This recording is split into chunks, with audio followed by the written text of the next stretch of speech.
Ada 3 hal yang perlu kamu tahu tentang asal-usul Kabupaten Situbondo. Yang pertama, legenda Pangeran Situbondo. Berdasarkan legenda, nama Kabupaten Situbondo berasal dari nama seorang pangeran, yaitu Pangeran Aryo Gajah Situbondo, di mana sepengetahuan masyarakat sekitar bahwa Pangeran Situbondo tidak pernah menampakkan diri. Hal tersebut dikarenakan keberadaannya di Kabupaten Situbondo kemungkinan sudah dalam keadaan meninggal dunia akibat kalah dalam pertarungan. Dikisahkan, Pangeran Situbondo atau Pangeran Aryo Gajah Situbondo berasal dari Madura. Suatu ketika, Pangeran Situbondo ingin meminang putri Adipati Surabaya yang terkenal cantik. Maka, datanglah Pangeran Situbondo ke Surabaya untuk melamar putri Adipati Surabaya. Namun, keinginan Pangeran Situbondo sebenarnya ditolak oleh Adipati Surabaya, tetapi penolakannya tidak secara terus terang. Pangeran Situbondo hanya diberi persyaratan untuk membabat hutan di sebelah timur Surabaya. Padahal, persyaratan tersebut hanyalah suatu alasan untuk mengulur-ulur waktu saja, sambil merencanakan siasat bagaimana caranya dapat menyingkirkan Pangeran Situbondo. Kesempatan Adipati Surabaya menjalankan rencananya terbuka ketika keponakannya yang bernama Joko Taruno dan Kediri, karena rupanya Joko Taruno juga bermaksud menyunting putrinya. Adipati Surabaya tidak keberatan, namun dengan syarat Joko Taruno harus mengalahkan Pangeran Situbondo terlebih dahulu.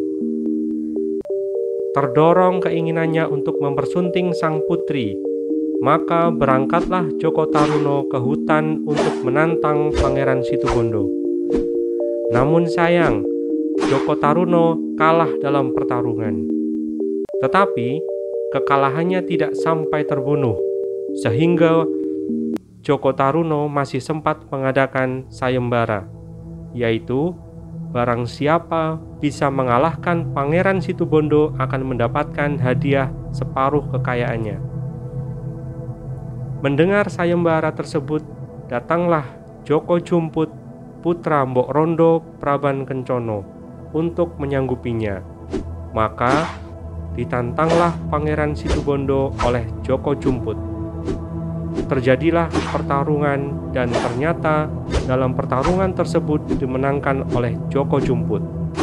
Sedangkan Pangeran Situbondo tertendang jauh ke arah timur hingga sampai di daerah Kabupaten Situbondo. Hal ini ditandai dengan ditemukannya sebuah odeng atau ikat kepala Pangeran Situbondo di wilayah Kelurahan Patokan yang sekarang menjadi ibu kota Kabupaten Situbondo.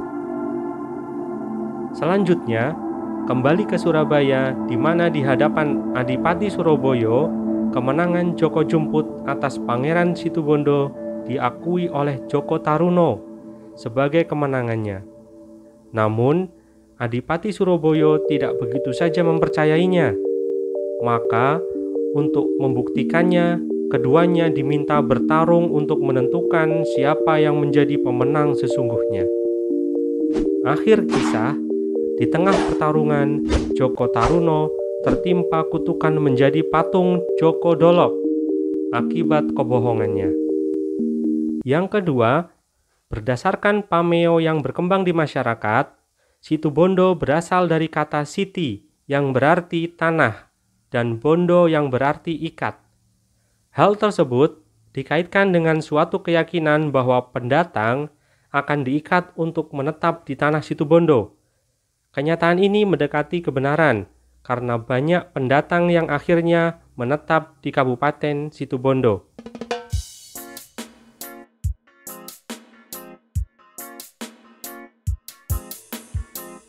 Yang ketiga, perubahan nama Kabupaten Situbondo. Awalnya, nama Kabupaten Situbondo adalah Kabupaten Panarukan dengan ibu kota Situbondo.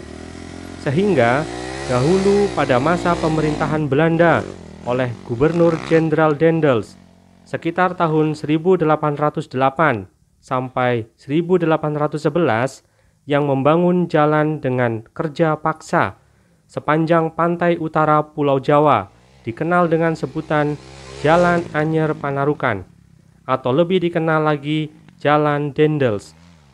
Seiring berjalannya waktu, barulah pada masa pemerintahan Bupati Ahmad Tahir sekitar tahun 1972 diubah menjadi Kabupaten Situbondo dengan ibu kota Situbondo. Jangan lewatkan konten-konten seru lainnya dari channel Robot Gazi dengan klik subscribe sekarang. Jika ada yang ingin kamu tanyakan, tulis di kolom komentar ya. Like dan share ke teman dekatmu juga ya, insya Allah bermanfaat. Terima kasih.